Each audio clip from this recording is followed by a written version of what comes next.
ये पहली बार शायद ऐसी परिस्थिति आई कि कर्मचारियों को 1 तारीख निकलने के बाद, 2 भी निकलने के बाद और 3 तारीख भी निकलने के बाद अभी तक सैलरी नहीं मिल पाई। और इसका अभिप्राय सीधा है कि हिमाचल प्रदेश में आर्थिक रूप से गंभीर संकट है। और कई बार मैं देखता हूं कि मुख्यमंत्री जी कभी बोलते हैं संकट है और कभी बोलते हैं कि संकट नहीं है, और कभी तो ऐसे भी बोल देते हैं कि 2027 तक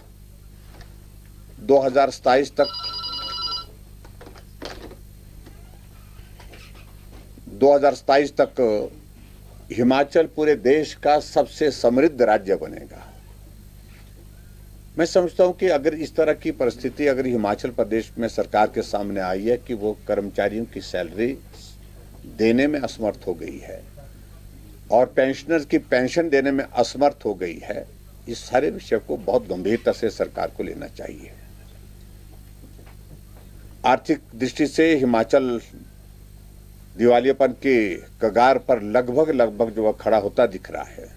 विकास कार्य रुके पड़े हैं हिमाचल प्रदेश में, और ऐसी सूरत में जो हमने विधानसभा के अंदर नियम 67 के अंतर्गत पिछले कल नोटिस दिया था कि सारा कार्य स्थगित करके विधानसभा की कार्यवाही का इस विषय पर चर्चा की जाए, लेकिन उस विषय पर चर्चा जो है फिलहाल डेफर कर दी गई है।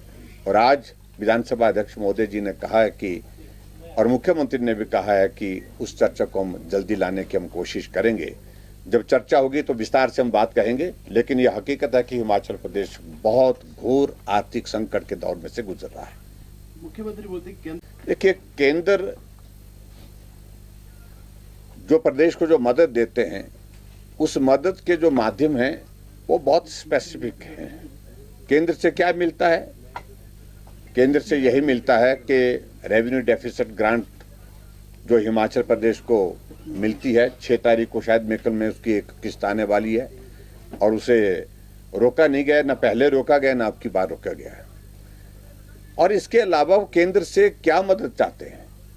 संकट तो प्रदेश का है, और मुख्यमंत्री को जिम्मेवारी के साथ इस बात को स्वीकार करना चाहिए कि अगर प्रदेश में आर्थिक संकट है, इसको ठीक करने की जिम्मेवारी प्रदेश की है, ना कि केंद्र की है। ये बार बार केंद्र के ऊपर हर बात का आरोप लगाना, हर तरह से केंद्र को कोसते रहना, ये मुझे लगता है कि उचित नहीं है। रास्ता क्या निकलता है, उस रास्ते को निकालने के लिए प्रदेश में अगर सरकार कांग्रेस पार्टी की है तो जिम्मेवारी भी उस सरकार की है, मुख्यमंत्री की है।